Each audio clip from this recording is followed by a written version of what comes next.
learn kind of the comings and goings and the in and outs of what it means to be a pastor. And I've been looking forward particularly to this night, this class, because this is kind of the first time that I get to, hey, we're going to kind of put you on stage, and you're going to teach, and you're going to be able to exercise your skills and gifts. And we want people to kind of get to know you and hopefully like you. So why don't you teach on cynicism? Okay? And it's okay, I don't know how that's going to help my poll numbers very much. But no, but in all seriousness, I'm very honored to be with you here tonight and have the privilege of leading us through this. I want to tell you just a little about me and my family. There we are with my wife, Katie, who's sitting up here, and my 3 kiddos. Eliana's in the middle, Solomon, and my little girl, Elora, and we're expecting another one in November. And now that you've seen a picture of my family, you're like, oh, those are your kids. Okay, now I know who to come and talk to. Hopefully it's not like that. But Katie has been such a help. I just want to thank her and lift her up. She has been such a help in giving me the hours to be able to prepare this talk. And we also, from the bottom of our heart, want to thank the Sojourn community that as Katie has been struggling with nausea, and you all have just served us through the meal train. And I'm meeting literal strangers that are bringing me food from the congregation. Thank you all. It has been such a great help that we've been welcomed into this family. I also want to thank Nick. I don't know if he's here. I talked with him about this talk. Christy, thank you so much for your feedback. And Pastor Taylor Entz, who you'll see some of his material that comes up later. So we are talking about tonight cynicism. And I'll give you a definition kind of progressively as we go on. But cynicism is kind of that mix of attitudes or kind of cultural sorts of approaches or framings that's a mix between suspicion and skepticism. I'm going to build that out for you more, but that you're suspicious of people's motives that are not as quite as they seem, or how did they know that? Some type of skepticism slant. And as I started to approach this topic, I knew kind of cynicism as it relates to and as it shows itself in culture, kind of in general. Also some kind of cynical and downright annoying people to me that are around me and in my workplace. And I knew that cynicism was kind of in my own heart. If you ask the Smith family, if you ask Katie, who is the optimist and who is the pessimist? Katie is the optimist, okay? And I'm the pessimist, which I deny the charge outright. I am a realist, okay? I see things as they really are, right? But I knew that there was some type of pessimism and some type of cynicism that was in my heart. But honestly, I didn't know how deep. And my prayer for you all has been that given the tools that I'm going to provide you, that you could see how you may be struggling also with cynicism and cynical attitudes in a way that you maybe didn't think so before. Not everybody struggles with cynicism. I'm not saying that. But if you don't think that you do, I just want you to be open to the possibility that the reason why some of the frustrations and angers and just discontinuity in your life may be a result of cynicism. As I started looking at this topic and started doing some introspection of how cynicism seems to drain away my joy, seems to disrupt some of the relationships, especially some of my professional relationships, but also in the home with my children. And I said, gosh, we have to address this. I have to address this. And I hope you can see that too.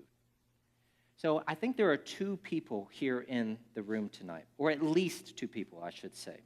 Some people, you just know that you're cynical. You already know. You know this about yourself. You know the way that you always kind of frame and twist when people say it's like, that's probably not their real motives. That's probably not what they really mean. Obviously, he's unqualified. Those types of attitudes, and you know it, and you kind of hate it, and you want out. For those people that know that you're cynical, you know it's part of your psyche, you know it's part of your kind of attitudinal makeup, and you want out. Part 2, what's coming in July 2nd, is going to be most immediately helpful to you. Because what we're doing tonight is I'm talking to another person, the person who may not really realize how cynical they are. And the reason why I want to address tonight that person, if you're that person, is because, like I've said, I know that not everyone struggles with cynicism, but we live in a unique time in history where it's just in the air. It's how we frame our plans for the future and our regrets in the past. And so we need to be very careful if we say, not me. That could be you, but you need to take and do the work to make sure that is not you. And if you don't know whether or not you're cynical, but there's frustration and anger and, like I said, discontinuity, part 1 tonight is what's going to be most immediately relevant. So my talk is kind of broken up into 2 parts tonight and then on July 2nd, 3 sections each. Tonight, the first section is called The Weight of Cynicism. We're going to wade through that for 20 or so minutes, and I'm going to look at the effects of cynicism as it pertains to our individual and kind of our collective life. Then I'll finally go into and diagnose and analyze the nature of cynicism, its essence, what are its integral parts, and how does it function, and finally conclude with the cause of cynicism. Part 2, coming in July 2nd, please come back, will be the Bible's antidote to cynicism. And what I'm going to share with you is going to zero in on a text from St. Peter, which critiques and reframes cynicism as a kind of drunkenness. And so in order to fight back and disarm cynicism, we need a kind of biblical sobriety, to see the world as it truly is. And the way that God gives us that sobriety is through the gift of faith and hope. And we'll go through some practical steps of how to implement that in your own life. Okay? So I put the outline on your handout for you. We'll come back to the handout when we get into the 2 parts of the discussion that we'll have tonight, but you can also flip it over and take some notes if you'd like to. So let's talk about the weight of cynicism and its effects. I've given you already just a very thin definition of what I call cynicism. It's that mix between skepticism and suspicion. I'm going to add on to that one more time, and then yet another later on. So here's my second provisional definition of cynicism. Cynicism is a degenerating detachment that leads to suspicion and resentment. At its core, it's if you need the shortest definition, it's degenerating detachment. It's a detachment in that it attempts to remove itself. I'm not going to let that bother me. But it's unstable. It moves and devolves and degenerates into first a suspicion and then finally a kind of resolve. I'm not suspecting. I know that they're against me. I know that they did not do the project as I suspected. I want to add on to that. It's both individual. You can have a cynical attitude or response to a particular person. You can have a cynical attitude or response to the entire mankind, to all of man. And what's going to be most important for me tonight, you can have cynical attitudes of how you relate to God and your Creator. So it has these many layers, and we're going to attempt to dissect them so that we can eventually disarm it. So let's talk about the weight of cynicism and its effects.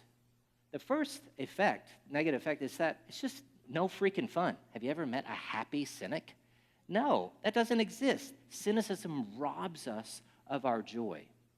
robs us of our delight and our happiness. Disappointments, as this life is, disappointments come. You have hopes, you have plans, you have expectations, and inevitably, if you live long enough, some of those will not be met. It is rare for a human to have their circumstances as they intend them to, and no one ever keeps them there. No one ever keeps them there. Disappointments are a part of life.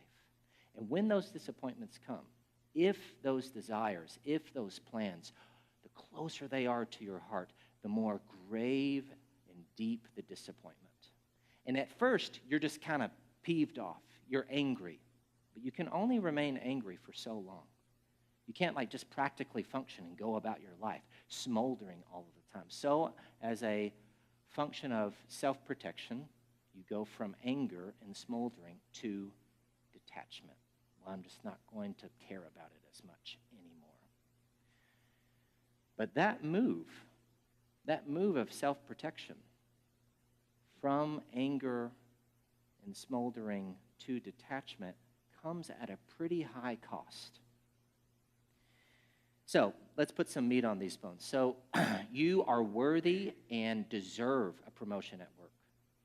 And when the promotion comes, the promotion candidacy or the rhythm or however it works, you are passed over. You're first frustrated, and then you can't just leave your job, okay? So you got to keep on working. So you're like, well, I'm not going to let it get to me. I'm not going to let it get to me. You detach. That's how detachment works. But the cost of detachment is that it robs you of some of life's greatest joys. Joy requires attachment.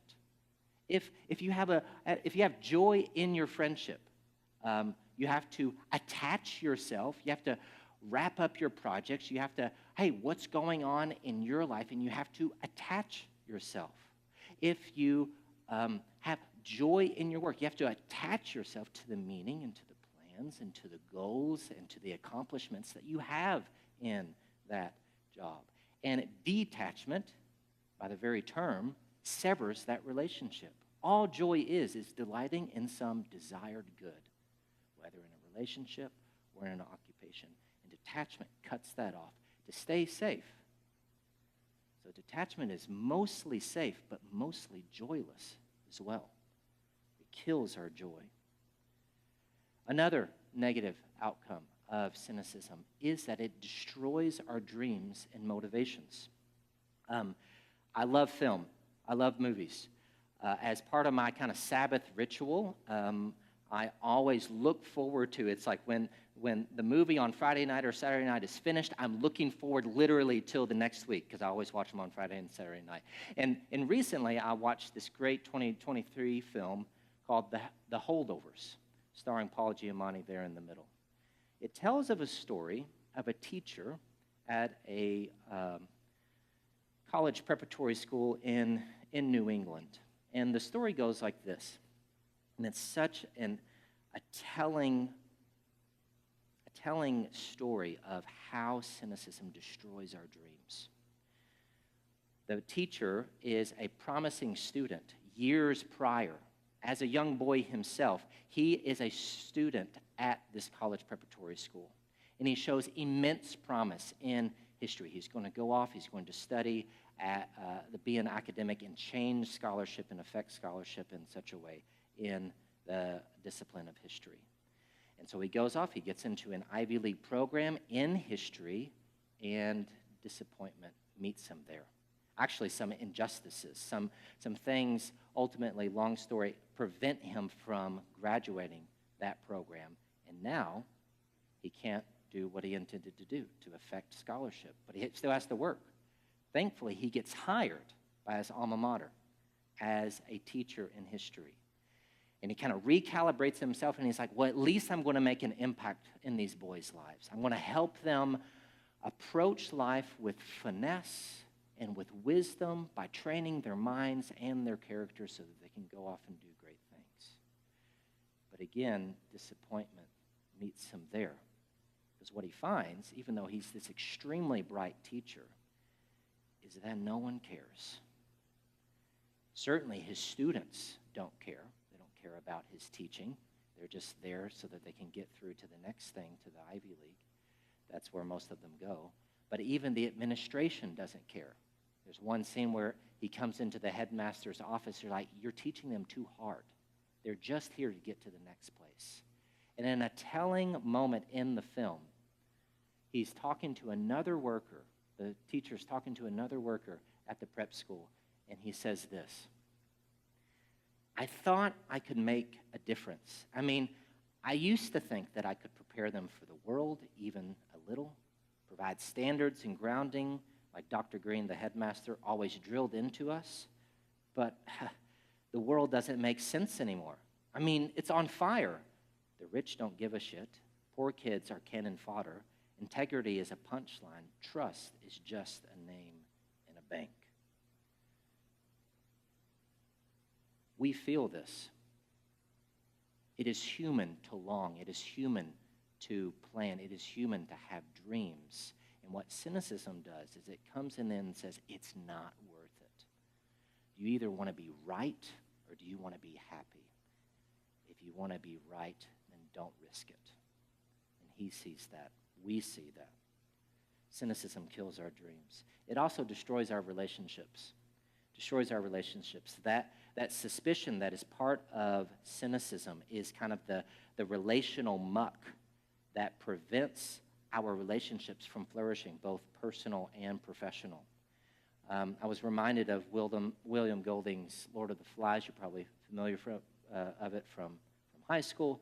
The tale goes, there's these aristocratic boys who their cruise liner shipwrecks, and I can't remember if there were adults on the cruise. Maybe they are, but they all die, and all these boys wind up on the island. And they start sending off smoke screens so that someone could maybe see the smoke signal and rescue them. But then finally, when they get their wits about them, they're like, well, we might be here for a little while, so we need to organize ourselves. And so they kind of set up this kind of mini form of government. And two characters rise to the top, Ralph and Jack. Ralph represents the embodiment of civility, order, justice, and the rule of law. And they even have kind of like a little court where they evaluate disagreements among the boys. But as soon as Ralph rises up, not too much later, we have Jack rise up, who is kind of the embodiment of savagery and chaos and anarchy.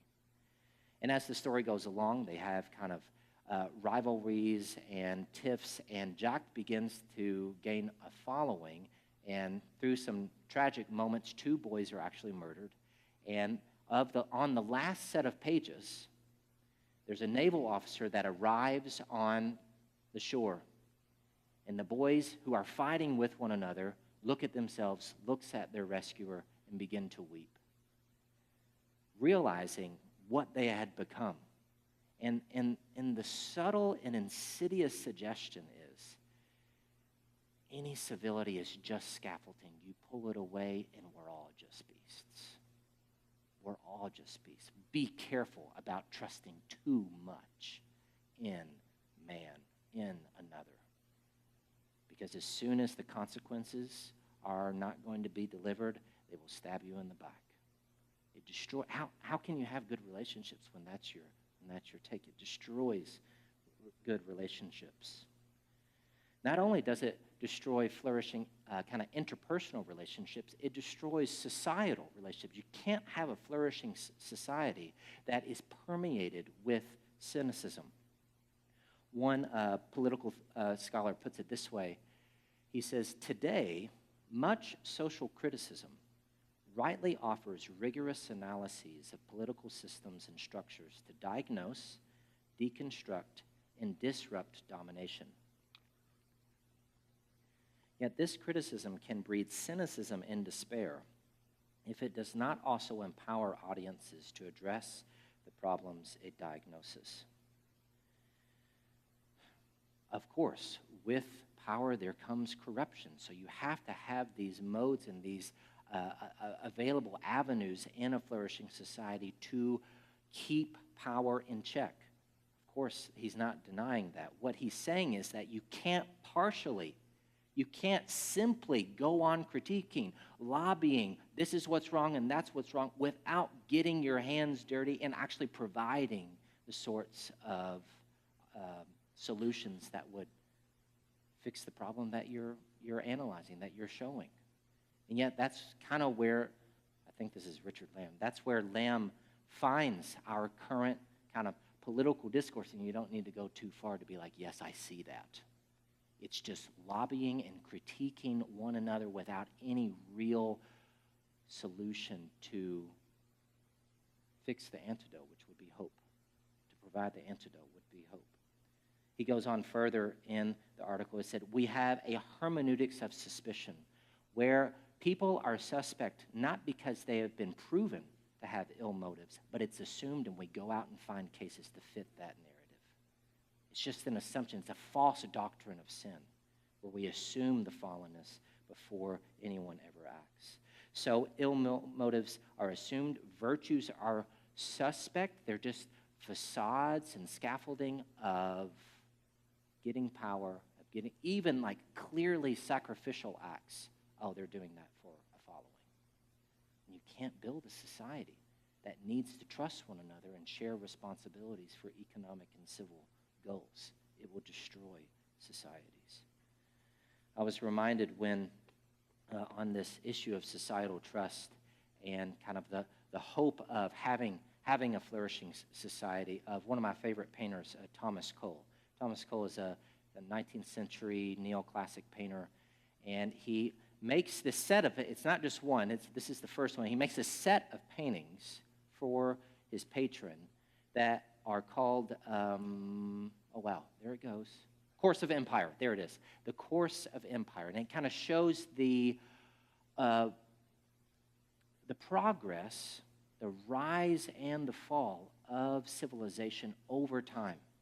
So the first one, lots of really dark pigment. You have this kind of figure here in the foreground, this kind of hunter-gatherer, and nature is just wild. And as civilization progresses, we get into this kind of pastoral state. Some clearing has been made. There are crops now. They're not all just fighting and trying to get food, but we have, looks like a mother playing with her children. No one is actively moving because we're starting to depend upon one another in order for us to survive. And we even have in the background there some rudimentary architecture.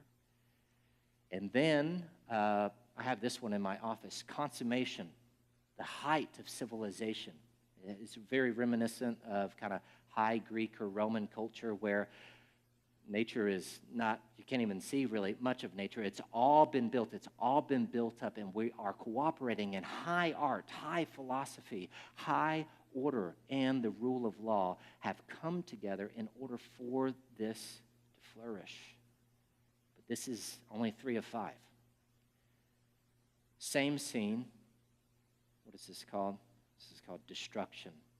Inevitably, people want that society, that flourishing society, and the city breaks out in war.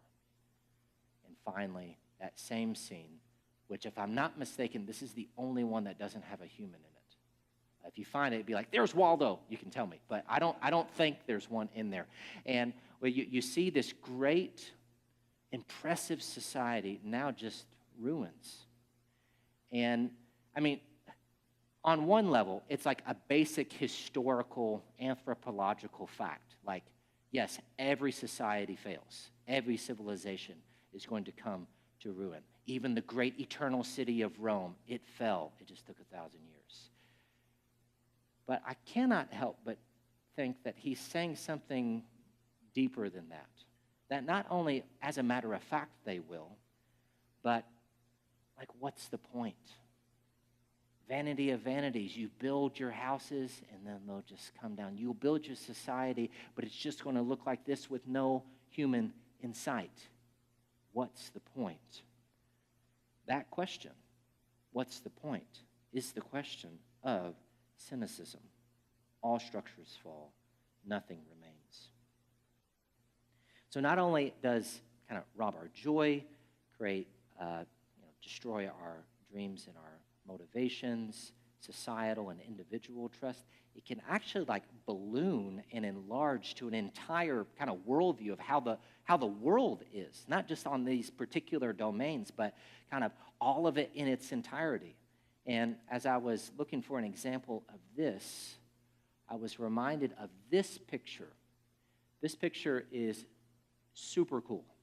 This picture is from the Voyager 1 spacecraft. Voyager 1 was launched in 1977. None of us were alive, okay? Oh, Matt, the 1977. The goal of the Voyager 1 spacecraft, this is coming back to cynicism, okay, just wait. The goal of the Voyager 1 spacecraft was to look at the gaseous giants, Jupiter, Saturn, Uranus, Neptune. And it had completed its mission by 1990, 23 years after, been zooming around, and it was going to make one last shot around Neptune before it goes into interstellar travel, and it's still booking today, okay? Before it made that slingshot around Neptune, it turns around and it makes a panoramic shot of the entire solar system. From this distance, 4 billion miles, maybe, I can't remember, the sun is just a bright star, and Earth is just the dot. It's pointed out there on the screen with the arrow. That's Earth. It doesn't even take up a full pixel on the camera's image sensor. And looking at this picture, this popularizer of science, Carl Sagan, says this. He writes this. He says, okay, my clicker, okay, there it is. Our posturings, our imagined self-importance, the delusion that we have some privileged position in the universe, are challenged by this point of pale light. Our planet is a lonely speck in a great enveloping cosmic dark. In our obscurity, in all this vastness, there is no hint that help will come from elsewhere to save us from ourselves. Look at all of this. Look at all of the wars, all of the strife that has ever occurred has occurred on that little dot. And you can't but help. And cynicism asks this question, what's the point then? What's the point? It seems not just that relationships, but it's all insignificant. That's some of the things that, happy Wednesday. That's some of the things, the negative effects of cynicism. Now, what I want to do now, I want to take a little break, maximum 10 minutes. On your sheet, I have the first set of questions called Discussion Questions A. I believe the first question is for you to do individually. The next set of questions, if you're comfortable, question 2. You all are not in groups. I know we're in pews, so for the group question, you can turn to someone beside you, get in groups of 2 to 4 or something like that, and if you're comfortable, sharing some of your responses to the prompts that I have there, okay? Give you about 10 minutes. Talk amongst yourselves for number 2. Do number 1 by yourself, okay?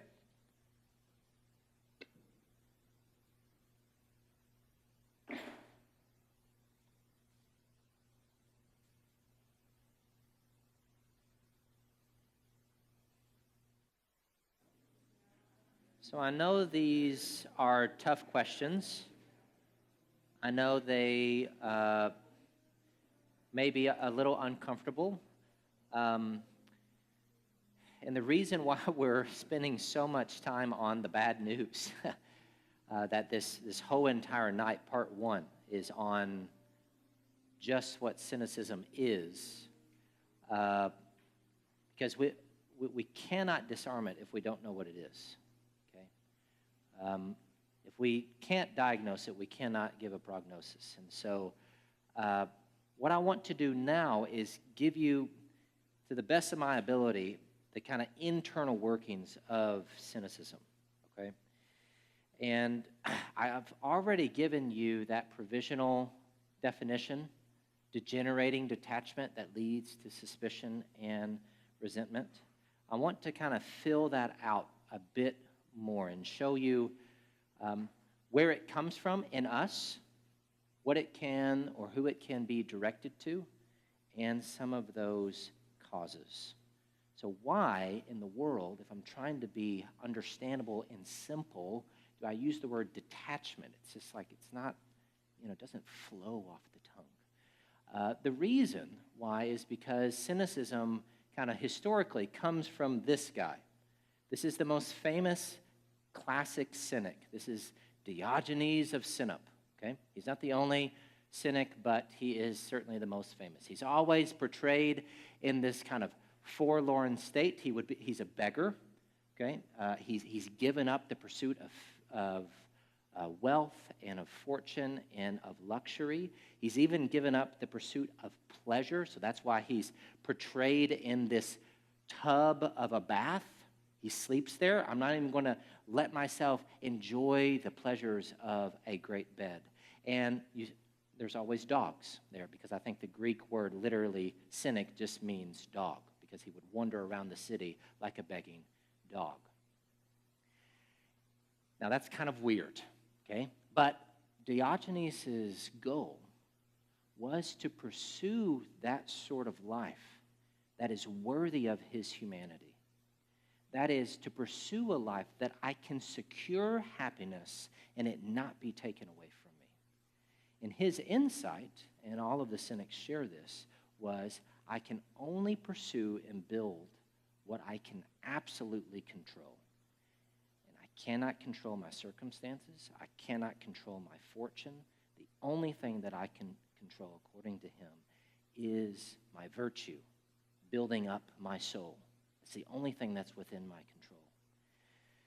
And so in order to kind of free the very natural sort of attachment that we have to pleasure, to wealth, to friendships, you have to form in yourself a kind of detachment, to not be bothered by not only misfortunes, but also fortune.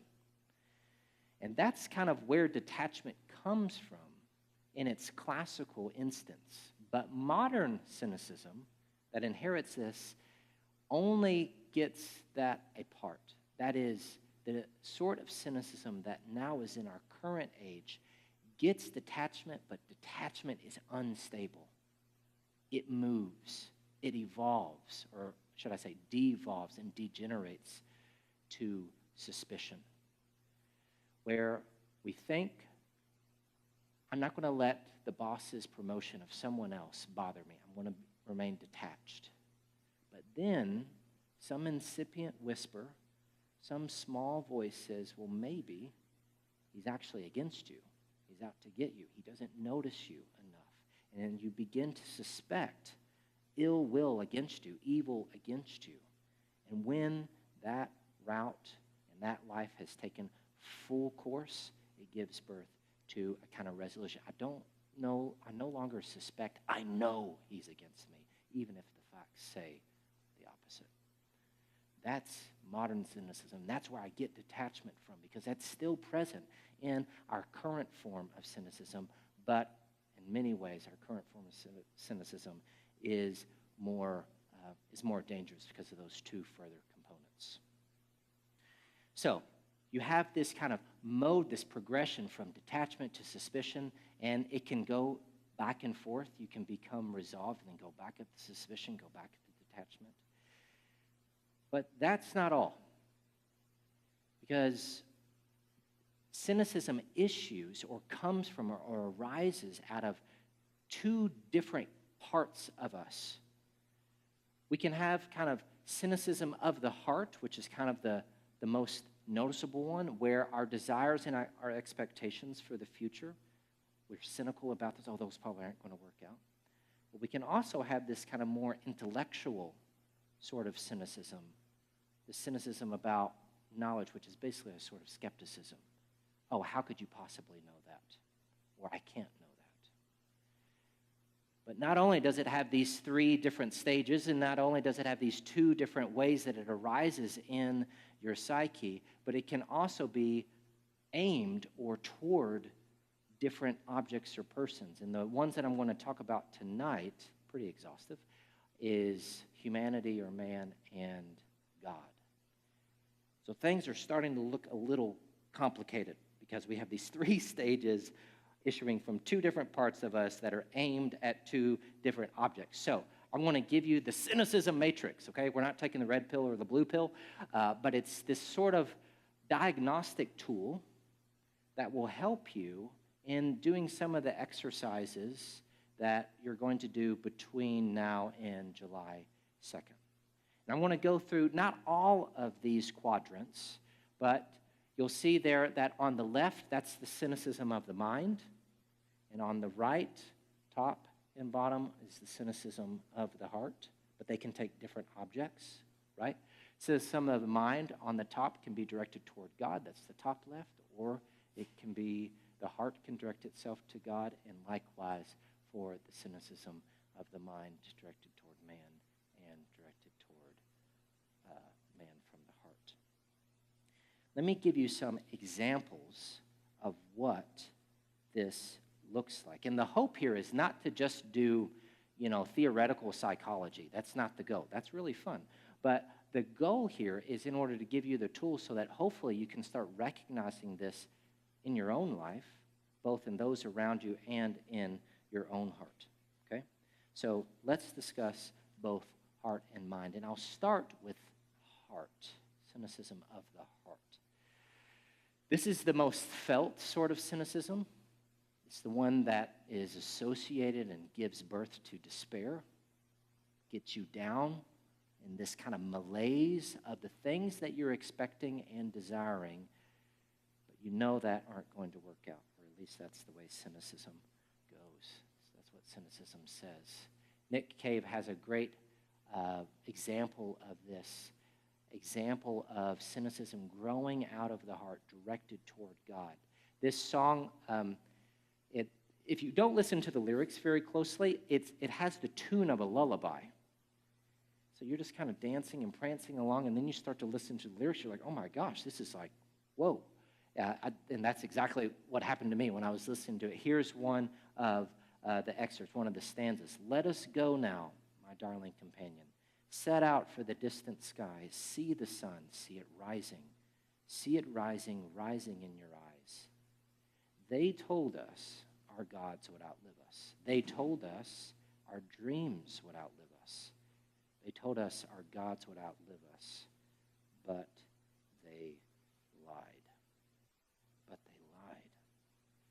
This is kind of a complete complete loss of hope in God or any sort of transcendence. It's echoed by the prophet Malachi in the Bible when he says, what good is it to obey the Lord? It is vain. Or by the very first cynic. The original cynic in the Bible is Satan himself. In the garden scene, there you have Adam and Eve, and the first thing that comes out of Satan's mouth is cynical. Did God really say? Did God really say you may not have any fruit in the garden? That's exactly what he didn't say. He said you can have everything except this. And then he implants, it's not just that it's false. The sinister nature of that question is not just that it's untrue, but that it suggests that God's motives, because what Satan says was, did God really say you shall not eat from the tree? Because he knows when you eat from that tree, you shall surely die. God's keeping something from you. He's not giving you everything, including himself as he walks through the garden. He's keeping something out for himself. So you should be suspicious because you deserve that. You need that. The original cynic is Satan himself. And the antidote to these, the antidote is a sober view of the world, a sober faith, and we'll get to that in part 2. So that's an example of cynicism of the heart directed toward God. Let's look at an example of cynicism of the mind, which is a collapse of knowledge and whether we can know really anything, or at least anything about what we're aiming our cynicism. Aimed at God, the detachment phase just becomes a kind of agnosticism. I don't think I can really know. I'm just going to kind of refrain from judgment. I'm not going to get my hands dirty. Maybe he exists, maybe he doesn't, but I'm going to refrain from, I'm not going to put any cards on the table. But often, that sort of detached intellectual stance will devolve into, well, maybe I can't know. Maybe I can't know. Maybe these things are just too high for the human mind to know, and sometimes it results in a resolution. I can't know, or I know that he doesn't exist. Okay? Cynicism of the mind. Echoed in Psalm 14, the fool says in his heart, there is no God. But not only can we have the cynicism of the heart and of the mind directed toward God, it can also direct itself toward humanity, toward man. John Paul Sartre gives us an example of this cynicism of the mind directed toward humanity in general. In his 1945 lecture, Existentialism is a Humanism, he gives this famous phrase that's pretty abstract. I want to unpack it. Existence precedes essence. Existence precedes essence. There's a lot of things that he means by that, but one of the fundamental things is he means there is no human nature. There is no purpose. There is no plan. There is no design for how humans ought to be. We just find ourselves waking up one day, existing, and then we have to go make ourselves. We have to go make our essence through our freedom, make what we are. And whatever we make, because there is no design, is freedom and is glory. And what is at work here is that not only can we not know what human nature is, but that there is nothing of the sort. I was, this just popped in my mind. Maybe it's the Spirit. I don't know. I was in a clinical ethics internship at Baylor College of Medicine several years ago. If you know anything about what clinical ethicists do, you only get the worst cases. You get the cases where there is almost certainly end of life, and there are difficult decisions to be made. And I was giving an argument for one outcome, and I used this concept of, well, this is what's good for humans, for human nature. And someone said, well, what is that? That isn't anything. We're just here. We're just bodies. There's nothing that you can say normatively from what we are for what we ought to be. That is a cynicism of the mind. There is nothing there. We just find ourselves existing with no purpose, no design, and no meaning. Man is weightless. Nothing can be known.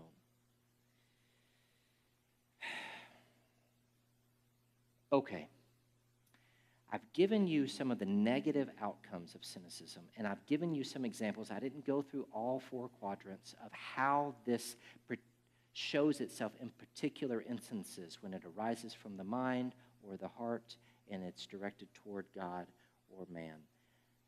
As part of our last section, I want to talk about the cause of cynicism or the causes of cynicism. Now, I do think the causes of cynicism are varied.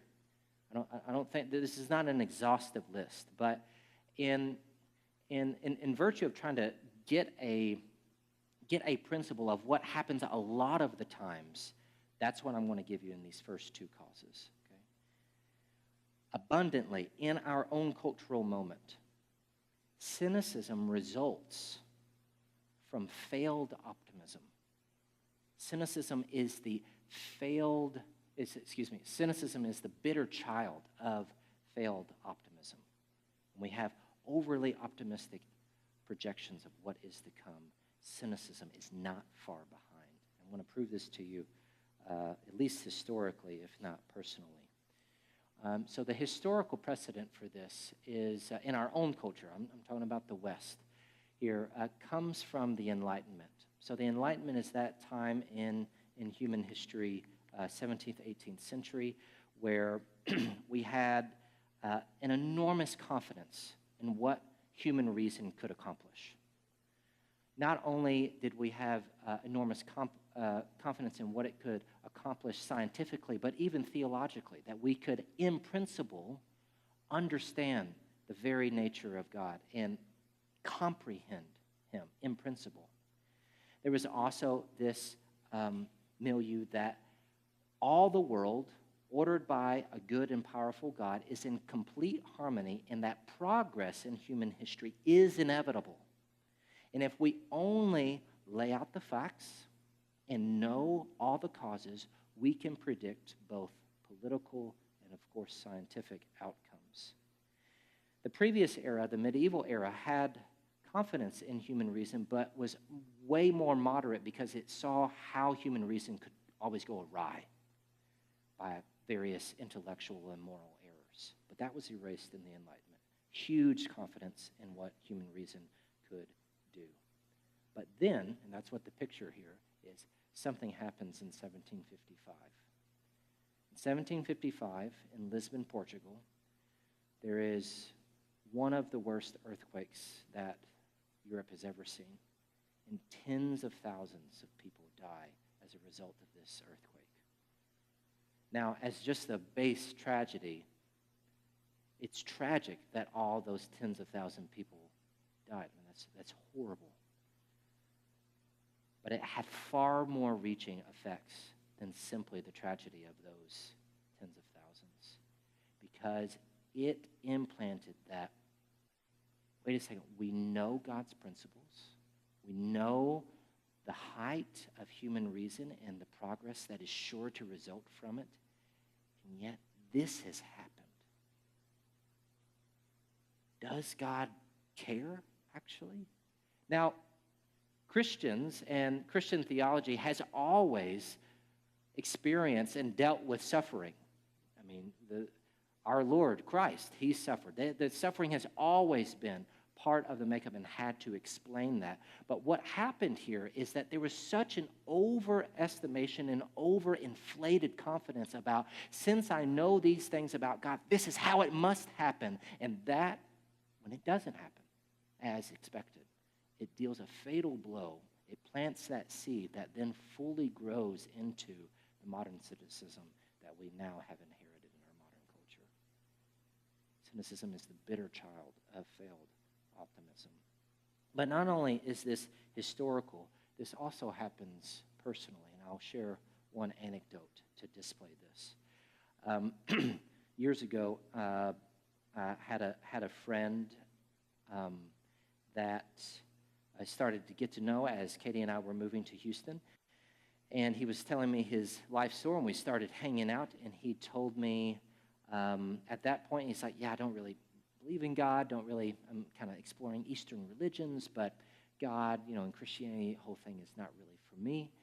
And as I heard more of his story, I learned that he grew up in a very nurturing and strong Christian household. He believed in God as a youth. He went to a reputable Christian college. And I started hearing his past and seeing his present. And I'll just call him Eric. One day I was like, Eric, what happened? Why are you like this now? And he said, I'll tell you what happened. In college, me and a group of buddies decided to get really serious about our faith. And we started praying as a group on a regular basis about these things. And God didn't answer. And by all account, the things, I don't remember what they were, but by all account, the things that he was praying for were good things. And God did not answer. Seen through the lens of cynicism, what has happened? Well, I know that God is good. He says he delights in answering prayer. I know he's powerful, and yet I'm praying these things. And what is going on is an overinflated estimation and expectation that given these truths, therefore you must act in precisely the way that I have asked you to. But God is not bound by our deductions. We'll talk about that more next time. So it can be an overconfidence historically, personally, and as a last cause for cynicism, I have to mention this one, pain. pain can be a cause of cynicism. The other two causes are more morally reprehensible. This one is when sin and evil has been done to you, when you are the victim of abuse, when you are the victim of betrayal or injustice. And when that pain occurs, and it breaks God's heart when that pain occurs, it is very natural and it's very understandable that emotional callousness gives rise to a kind of cynicism. And as you do your work, as you do the reflection that I'll have for you, both especially in between our time, the kind of devotional work that I have for you, if you find that that's you, if you find it's like, no, it's not an overestimation, that's not my beef. Actually, it's these evils that have happened to me. We at Sojourn want to help you. This is why we have renewal groups. This is why we have weekly parish. You can talk to the elders here, and we have connections to therapists in order to get you the help, because there is hope. There is hope. That is not the end of the story. But it's the end of our night, okay? So I am leaving you on a pretty low note, because I've given you the anatomy of cynicism, inflated estimations over expectations, give you this like little apparatus matrix thing of the quadrants, but I've given you only tools, but no solution yet. No solution yet. We've just been talking about in an age of cynicism. We haven't talked about the first word, which is hope. That comes on July 2nd. But just to whet your appetite, what we're going to see next time, using primarily the epistle from St. Peter, is that cynicism is a kind of drunkenness. It's a kind of not seeing reality as it really is. And once we get sober, once we sober up by the gifts of faith and hope, we can see God's created order, Christ's resurrection, and the world to come as antidotes, as parts of what destroys and disarms our cynicism. That's what we'll talk about next. I don't know how we are on time. We're a little late. I had discussion questions to do here with the group. It's already 8:45. What should we go ahead and dismiss? Yes, I'm asking you, Reed.